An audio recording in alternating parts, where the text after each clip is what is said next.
sure if you've been keeping up with the news, but apparently as Gen Z gets older, they're waiting longer and longer to have sex. Yeah, that's a real fact, y'all. That's right, it's finally okay to be a virgin, yes! Yes! They used to throw virgins into volcanoes. Now they just throw them into Fortnite tournaments. I love Fortnite, it explains a lot. Yeah, I really don't like how people get pressured about sex. It's so lame, and it's a lose-lose situation.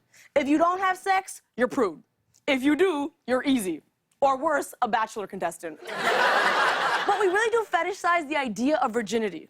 We even have movies dedicated to the whole first time. The 40-Year-Old Virgin, American Pie, Blockers. Though the movie title I think most accurately describes what your first time will be like is Superbad. Followed by Gone in 60 Seconds.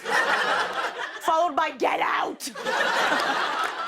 Growing up, I didn't talk to anyone about sex. Not my friends, especially not my parents. My parents and I, we're on the same page about sex. We're both 100% sure neither of us has ever had it. And when the day comes, I hope my kids feel comfortable telling me about sex. I mean, like, not telling me too much, but I'm down to, like, talk about condoms and stuff. But I don't want to hear about what freaky hologram stuff they're doing with their AI boyfriend. My kid will just be like, straight up, Mom, I love Skynet, okay? And I think I'm ready to put his USB drive in my port. And I'll be like, no, not today. I feel like our society is obsessed with virginity, especially parents.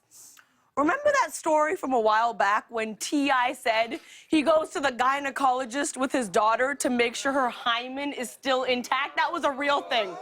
I'm still not over it. I mean, first of all, it's medically wrong. Hymens don't correspond to virginity. If that were true, a ton of girls have lost their virginity at a spin class. Straight up. And why would T.I. even invade her privacy like that? He's terrorizing his daughters downstairs so much, she's gonna start calling him UTI.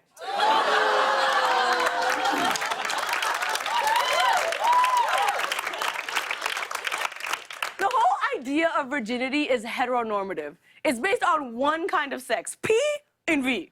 What about gay and lesbian and everything in between? There are folks who'd be classified as virgins even though they're the LeBron James of having orgasms out here. Yo, there's more than one way to drive it to the hole, you know what I mean? You know what I mean? People talk about a woman's virginity like it's something fragile and helpless, but no one's like, David had sex? Oh, I hope he doesn't break his little heart or snap his dainty little penis. It's a total double standard. No, this is a true story. I once heard a guy explain this by saying, a good key opens a lot of locks, but a good lock can only be opened by one key. What kind of BS is that? First of all, it's 2020. Who the F uses keys? The only thing I need to open my lock is something that I can charge or put batteries in.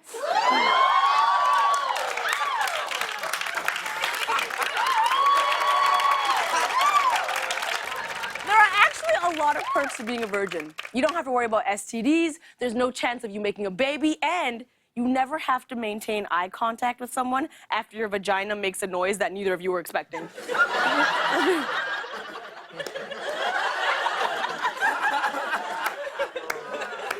I'm just gonna maintain eye contact with you right now as you laugh at that vagina joke. If you feel like it's taking a long time to lose your virginity. Once you're in a long-term relationship, you stop having sex anyway. So if anything, you're ahead of the curve.